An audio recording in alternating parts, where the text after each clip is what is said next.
You're coming off the longest season in Notre Dame football history. Mm-hmm. What did you do to recharge in the offseason? Get back to work.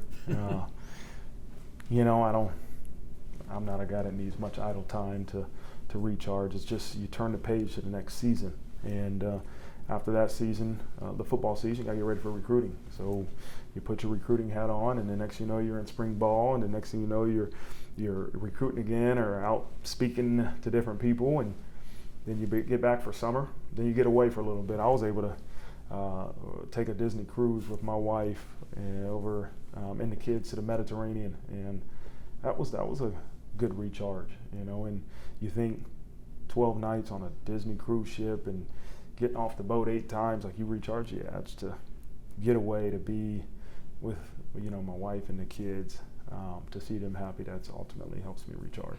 I've been on those cruises. It's good to go back to work after this. I was ready. I bet you were. Does having a taste of playoff success make you hungrier for more?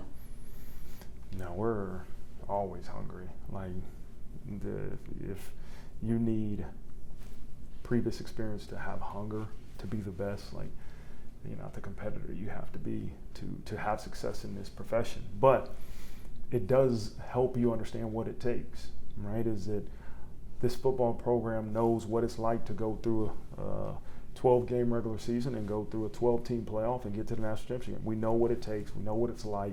And so you can use that experience to really help you as you go into the next year. There are a lot of people excited to see CJ Carr. I think fans feel like they know him even though he has yet to start a game for you guys. What does he do well, and how much confidence do you have in his ability to lead your offense? CJ is a very competitive, confident individual. He throws the ball really well. He makes good decisions most of the time. But every quarterback has areas that they have to improve on. He's still young. He's only going into a second year.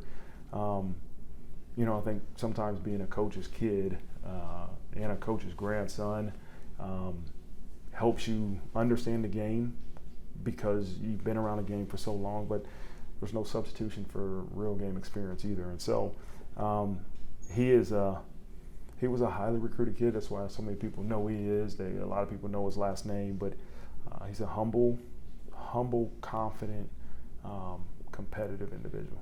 I know you guys are excited about Malachi Fields being in the program. How does he change what you guys hope to be able to do offensively?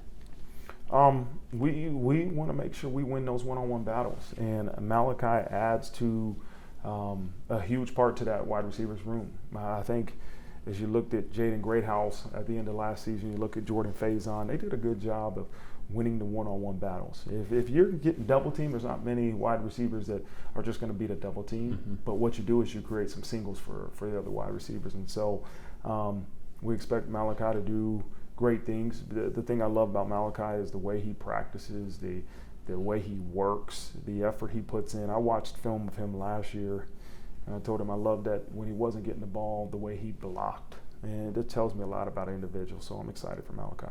Obviously, the whole world knows Jeremiah Love now after the season he had. He's electric with the football. Do you look for more ways to get the ball in his hands this year besides just handing it to him?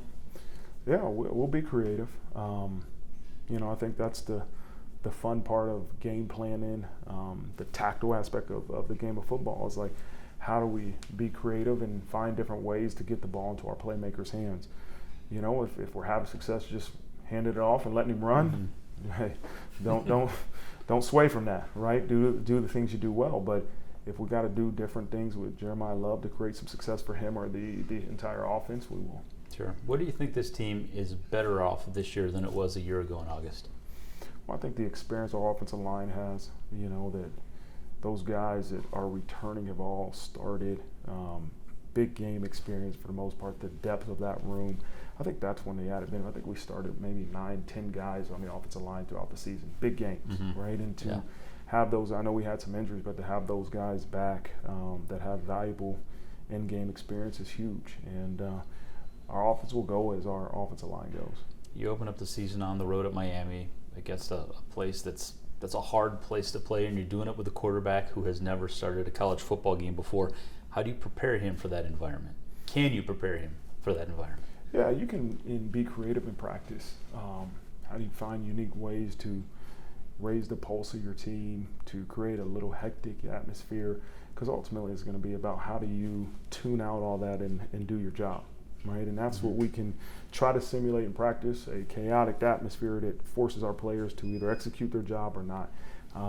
And so we can try to do that. We will do that, but you're never going to get the experience that playing in a game like that gives you. And so we got to get as close to prepared as we can, but ultimately whoever's the quarterback is going to get some real game experience week one. For sure. You did it last year, went into a really loud, wild environment on week one and handled it really well. What did you learn from that atmosphere a year ago that might help you guys this year?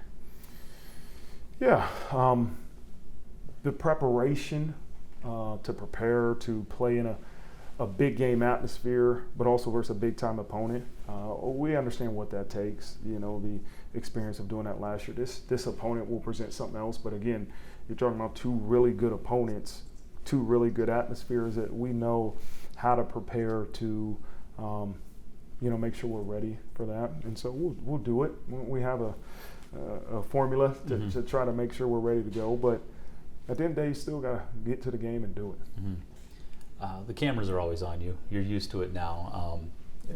Frequently when we see you, you're pretty stoic, but whenever you come out of that tunnel and you're with the team right before they throw you out, I can see in your eyes that you're really pumped up and fired up and ready to go. Is there a switch that kind of clicks in you, the competitor, that at that 11th hour right before you guys run out, that almost like the player kicks in for a second?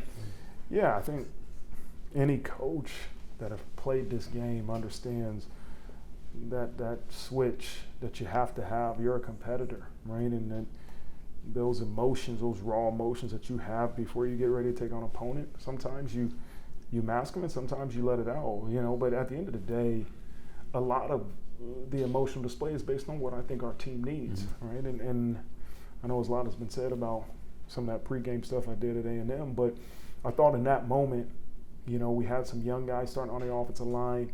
I wanted to take some of that pressure off them and put it on myself. But any great leader has to figure out what his team needs, and I'm gonna have to control my emotions a lot of times too. Yeah.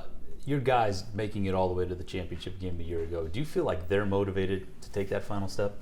Oh yeah, they got a taste of what it was like. But I always say use that motivation to prepare, right? You don't use that motivation to dream. That's a waste. That's a waste of time. Use that motivation to prepare the right way to give yourself a chance to win every game you play. And so, if we do that, we'll have a lot of success. But it's about the preparation. I know you believe in the preparation and in the plan, and you've been following it for 3 years since you've been a head coach. Does having the kind of success that you did last year give you more confidence moving forward that, hey, what we're trying to do here works or can work? Yeah. I think it still comes down to three things, right? Number one is great players. And so we have to continue to recruit at a high level. We have to continue to attract these great players. And then two, we got to develop them, right? That can be within a year. That can be 3, 4 years, 5 years. But we have to develop that talent. And then we got to have a culture that continues to put team before me. But that's so important. Is at the end of the day, if you choose to put Notre Dame in front of yourself, we're going to have a lot of success. And that's from top to bottom. If it's about you, then guess what? Then we're not going to reach our full potential. And so I think those three things are critical to having success. I've heard you mention that before. Team glory is something we hear you talk about a lot, to use your term. When you got hired, Jack Swarbrick said something to the effect that the culture of the team was strong and it belonged to the players. Do you still feel that it belongs to the players, or how much of it do you think is now your culture that you've kind of interwoven with them? I think the players drive your culture, right? And no matter what the culture is you want, the players have to drive that, right? And the coach sets the vision. The coach says, this is what I want, but the players and the leaders have to drive it with their actions every day. I can remind them, I can preach it, but they got to believe it and they got to drive it. And so that's what I think about when I hear that statement of the players drive the culture. If the players aren't believing in your culture and driving it, then you're not going to have much success. Is the culture where you want it? Absolutely. For you, what constitutes a good season? Reaching our full potential. And I think every time you guys ask me You expect to hear a different answer, but you're not. All right, is that success is going to be reaching our full potential. Did we do that last year? I think we did dang close to it. Mm-hmm. We got pretty close to it. That's our everyday challenge because, it's a never satisfied mentality, right? If you want to reach your full potential, there's always places to improve. You're never going to be satisfied, and that's how you continuously get better. So maybe this is a better question to ask at the end of the season, but since I'm thinking of it, I'll ask you now. When you're that close, mm-hmm. how hard is it to just get that last 1 or 2% or whatever more you need to your full potential? Yeah, I wrestle with that question often. What could we have done differently to get that much better as we prepare for that last game? And there's learning opportunities for everybody, and there's opportunities for me to reflect and say, hey, maybe we would do this differently, present it with the opportunity. How do we got to make sure that we execute perfectly in that moment, the biggest stage? Like, we can't have mistakes, and so there's preparation to it that I got to continue to look at, self-reflect and evaluate and say, can I lead this program in a better way? And if we get the opportunity, we will. You're always locked in, you're always focused, you're always thinking about 2-3 steps ahead with your team. What about this is fun for you? What's the most fun part of this? The players. We had a couple weddings this offseason. Eli Reardon got married. J.D. Bertrand got married. Jack Kaiser got married. A couple guys. And Milt Vincent got married. And to see them take that next step in life, some of those guys are in the NFL, some of those guys are coaching, some of those guys are playing.